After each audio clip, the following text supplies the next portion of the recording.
네, 말씀에 우리 삶을 비춰보는 시간, 우리의 말과 행동을 주님께 맞춰가는 아름다운 조율의 시간입니다. 한낮의 큐티 이어가죠. 오늘은 동서대학교 교목 최민구 목사님과 함께합니다. 어서 오세요. 반갑습니다. 네, 목사님 반갑습니다. 한 주 만에 뵙는데 네. 월이 바뀌었습니다.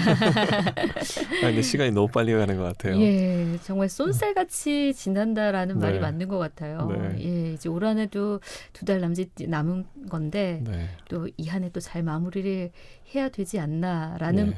마음과 동시에 올 한해 어떻게 보낼지 예, 두 마음이 동시에 드네요. 네, 뭐 하나님 앞에 해야 될 일들을 다 못한 거 없나 이런 생각도 좀 들고 예, 조급한 마음도 있고 예, 그렇습니다. 네, 그렇지만 또 남은 그 2달의 시간은 또 주님 은혜 가운데 알차게 보내고요. 저희는 또 이 시간 은혜 가운데 말씀으로 함께 풍성히 나누도록 하겠습니다. 자, 이 시간 고신총회교육원에서 펴내는 월간 복 있는 사람 교재로 함께하고 있고요. 인터넷 검색창에 복 있는 사람 찾아보시면 오늘 말씀 본문 확인하실 수 있습니다. 오늘 본문 제가 먼저 읽어드리고 이어가도록 하죠. 오늘은 니느웨의 최후라는 제목의 말씀이고요. 나훔 3장 1절에서 7절입니다.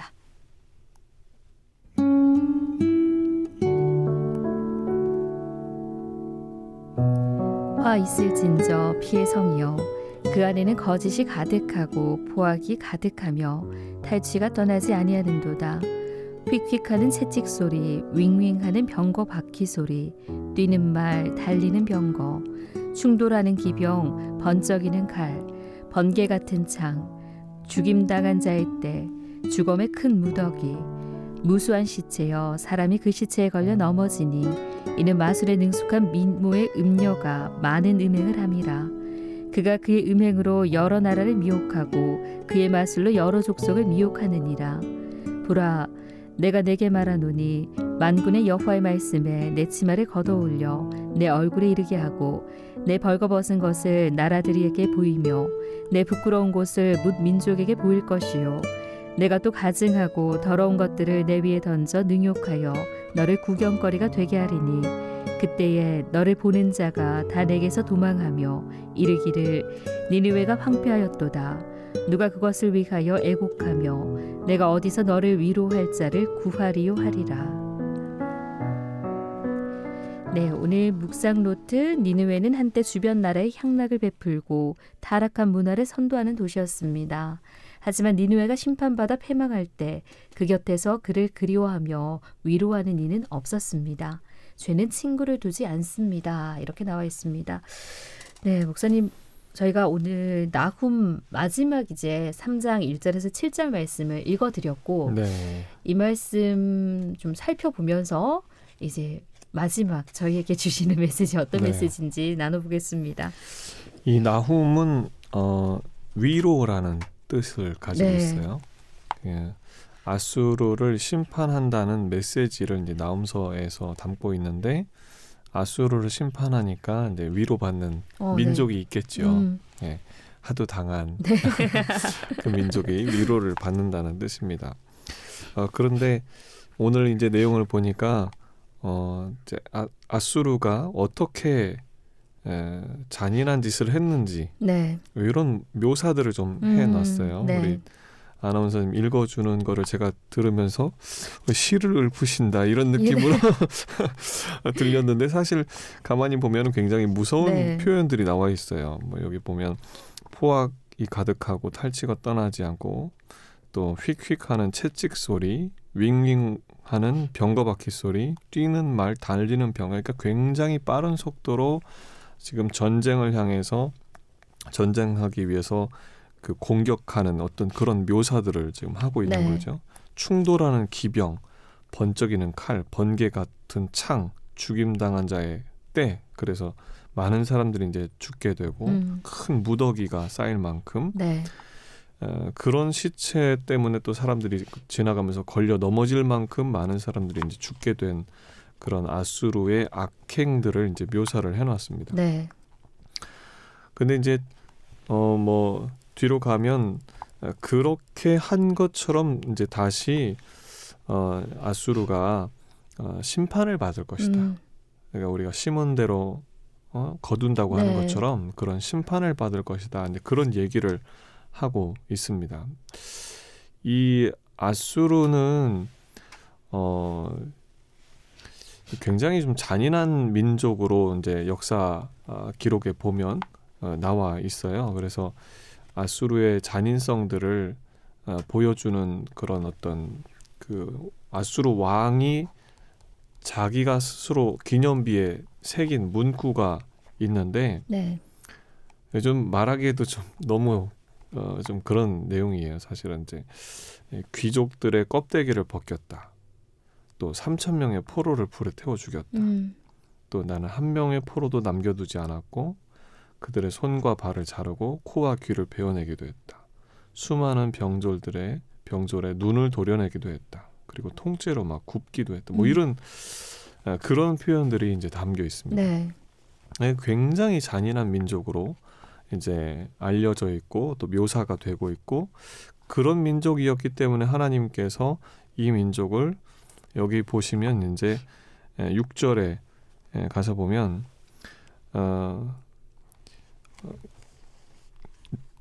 가증하고 더러운 것들을 내 위에 던져서 능욕하여 너를 구경거리가 되게 하겠다. 네. 이게 하나님 그렇게 심판하시겠다는 거죠. 네. 그리고 이제 그 앞에도 수치를 당하게 하면서 부끄러운 곳을 문민족이 보게 할 것이다. 이렇게 이제 심판하시겠다고 얘기를 또 하고 있습니다.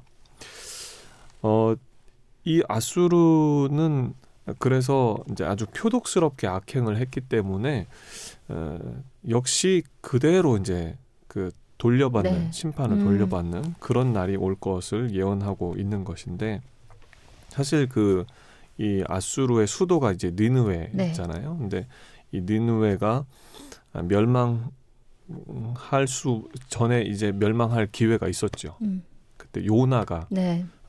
이게 선포를 안 했으면 전도하러 안 갔으면 네. 망했을 거예요. 근데 그때 요나가 선포하면서 지금 아수르가 생명이 네. 역사가 연장이 됐는데 150년 정도가 연장이 됩니다. 그리고 이제 지금 그 생명 연장을 하나님이 해주셨잖아요. 네. 그때 이제 아수르 그 니느웨가 왕이 명령을 하면서 왕부터 짐승까지 막 금식을 시키고 했단 말이에요. 그 정도로 회개를 이렇게 했는데 지금 이제 나중에 와서는 그 히스기야 왕 때쯤 와서는 북이스라엘은 이미 이제 그 아수르에 먹혔고 네. 멸망을 당했고 히스기야 왕 때 아수르가 쳐들어와서 예루살렘 하나만 딱 남겨놓고 성 하나만 남겨놓고 다 정복을 했을 그런 때가 있었습니다. 그때 묘사되기를 원두막 그러니까 참외밭의 원두막처럼 예루살렘 하나 남았다. 그렇게 돼 있는데 이것도 뭐 집어삼키겠다고 한 거죠. 네. 근데 그거는 하나님이 허락하신 게 아니었기 때문에 이사야에게 기도 부탁을 했잖아요. 히스기야가. 그러니까 걱정하지 말라고 그 하나님이 좀 화살 한 방도 못 쏘게 하고 그리고 물러갈 거라고 그렇게 이제 말씀을 이제 전하니까 그 다음 날 정말 18만 5천 명이 아수르 군사가 다 송장이 되어 있는 네. 그런 장면으로 이제 성경에 나오죠.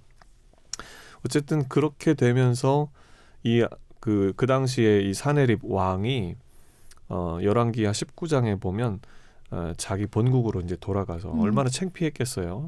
얼마나 수치스러웠겠어요. 네. 하룻밤 사이에 그렇게 뭐 군사를 다 잃어버리고 혼자서 돌아가야 되는 처지가 되니까 그 니스록 신전에서 경배를 할 때 자기 두 아들들한테 칼에 맞아 죽습니다.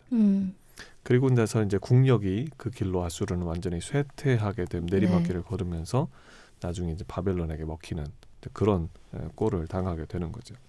근데 고고학자들에 의하면 이 아수르라는 그 유적이 오랫동안 못 찾았어요.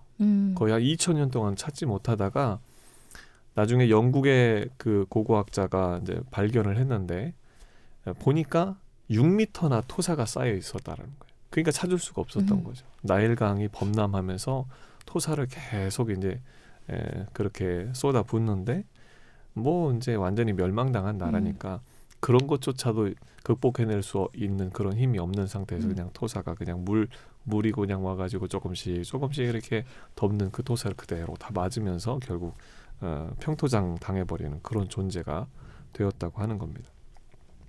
그래서 말씀 그대로죠. 말씀 그대로 이 7절에 보시면 그때 너를 보는 자가 다 내게서 도망하여 이르기를 니느웨가 황폐하였도다. 누가 그것을 위하여 애곡하며 내가 어디서 너를 위로할 자를 구하리요. 네. 아무도 니느웨를 구할 생각도 도울 생각도 하지 않고 다 그냥 도망가 버리고 네. 뭐 돈 있고 힘 있을 때는 이제 사람들이 몰리다가 그렇죠. 없어지고 다 도망가는 것처럼 그런 이제 뭐 그냥 힘없는 아주 나약한 그런 수치스러운 그런 민족으로 전락하고 말았다고 하는 그런 이야기를 오늘 그 예언처럼 이제 하고 있는 말씀이죠. 그러니까요. 이게 네. 오늘 말씀을 보면서 그 악을 행했던 그 최후의 모습을 이제 악을 행하고 난 뒤에 그 모습을 볼 수 있는 건 네. 이 내용인데 네. 그러면서 이게 목사님 말씀하신 것처럼 7절에서 도망하여 곁에 사람이 없음을 볼 수 있고 그러니까 우리가 이제 이 말씀 본문을 보면서 죄의 결과를 분명히 말씀해 주시고 네. 이 적혀 있는 대로 이제 보고도 때에 따라서는 못 본 척하는 예, 그런 모습. 그러니까 우리가 아마 평안한 가운데 있을 때는 사실 네. 이런 말씀들이 와닿진 않잖아요. 맞아요. 그러니까 이제 못 본 척하고 지나지만 네. 오늘 이 7절 말씀이 사실 그렇지만 우리가 이제 상황이 어려운 중에 있을 때 나도 주변에 이렇게 도망해서 곁에 사람이 없을 수 있잖아요. 지금은 내 주변에 도움을 그렇죠. 요청했을 때 언제든지 도와줄 사람도 있고 많을 수 있지만 오늘 이 말씀에서 나의 삶의 모습의 결과에서 어떻게 될 수 있나라는 거를 우리 삶도 마찬가지라는 생각이 참 많이 들더라고요. 네. 예. 그러니까 하나님이 은혜를 주시고 복을 주셨을 때 그걸 가지고 선하게 쓰고 사용하고 살아야지. 네. 그걸 가지고 내가 있는 사람이다 그러면서 갑질하고 이렇게 되면 결국 나중에 하나님이 다 심은 대로 거두게 그러니까요. 하신다고 하는 말씀인 거죠. 예. 잘 살아야 되겠습니다. 예, 그래서 아마 오늘 저희가 이제 이번 한 주 동안 이제 나온 말씀을 아마 11월 이제 네. 1일부터 지금 오늘 3일 한 주가 아니네 사흘 동안 이 나온 말씀을 보면서 기회를 주셨을 때 돌이켜야 된다라는 네. 것과 정말 하나님 앞에 어떤 모습으로 우리가 서야 하나 여기에 대한 말씀을 좀 네. 많이 또 생각해 볼 수 있는 시간이었던 것 같습니다. 네, 네, 맞습니다. 네, 오늘 나온 사흘에서 이제 말씀 마치게 됐어요. 오늘 이제 목사님과 마지막 말씀으로 함께 또 은혜 나눴는데요. 오늘은 여기까지 말씀 나누도록 하겠습니다. 네. 네, 한나제 큐티 지금까지 동서대학교 교목 최민구 목사님과 함께했습니다. 오늘도 귀한 말씀 감사합니다. 감사합니다.